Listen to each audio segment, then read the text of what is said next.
A study conducted by Associate Professor Alberto Salvo from the Department of Economics at the National University of Singapore (NUS) Faculty of Arts and Social Sciences revealed that households respond to ambient air pollution by increasing electricity consumption, which in turn increases the car.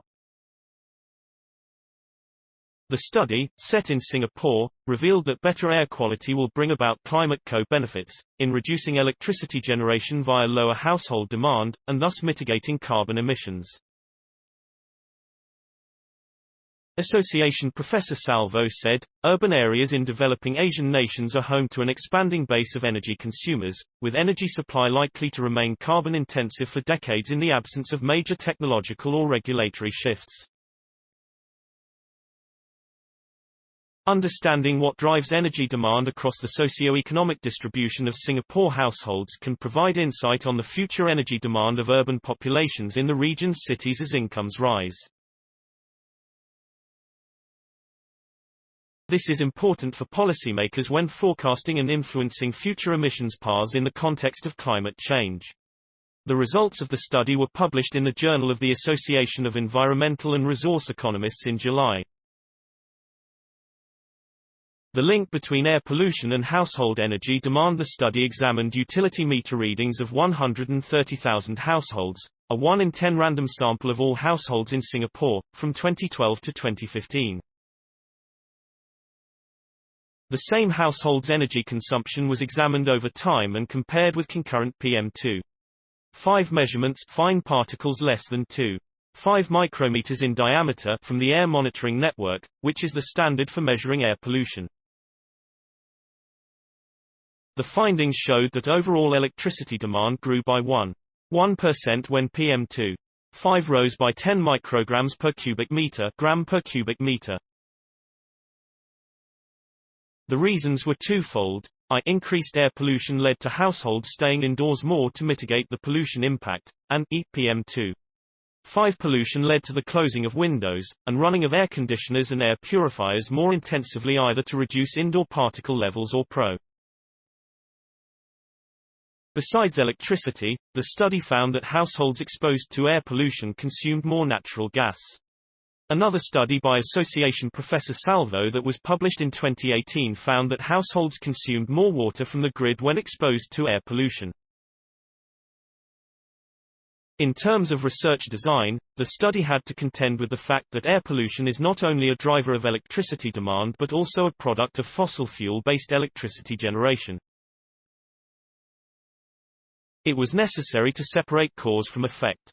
To do that, periodical land burning across Southeast Asia, which causes transboundary haze, was used as an instrument, Association Professor Salvo said.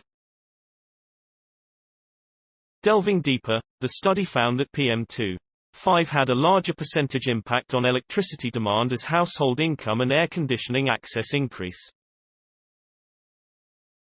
It was observed that when PM2.5 increased by 10 gram per cubic meter, electricity consumption among condominium dwellers increased by 1.5%, compared to a 0.75% increase by households in 1 to 2 room apartments. This income differential was due to PM2.5 inducing higher income households to turn on air conditioners and air purifiers when at home. The 1.5% increase in electricity consumption is equivalent to running the air conditioning unit for another 10 hours per month. At the time of study, 14% of 1 and 2 room apartments had air conditioning, compared with 99% of condominium apartments.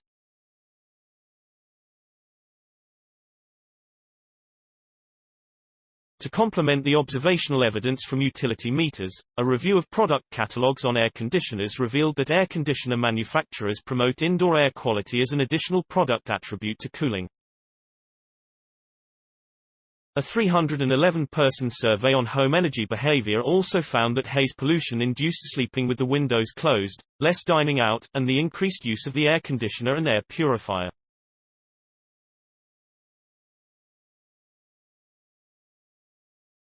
Forecasting energy demand and mitigating climate change. 40% of the developing world's population live in the tropics, and PM2.5 pollution ranges between 20 and 200 gram per cubic meter. However, only 8% of the tropics' 3 billion people currently have air conditioners, compared to 76% in Singapore. Association Professor Salvo said, "This study shows that households care about the quality of the air that they breathe, revealed through their spending on utilities, in particular, to power air conditioners. Cleaner urban air will reduce energy demand, as households engage in less defensive behavior, and this helps to mitigate carbon emissions." He added, at the same time, lower-income households are less able to afford such defensive spending on utilities. This observed inequality in defensive behavior may also exacerbate health inequalities, especially in developing countries. Overall, this research can contribute towards longer-term forecasting of energy demand as developing Asian countries face the twin issues of a rising urban middle class exposed to air pollution, and the need to cope with climate change. Moving forward, Association Professor Salvo will continue to explore. Please support my channel to grow by pressing subscribe button and the bell icon. We will notify you new tech videos. Thank you.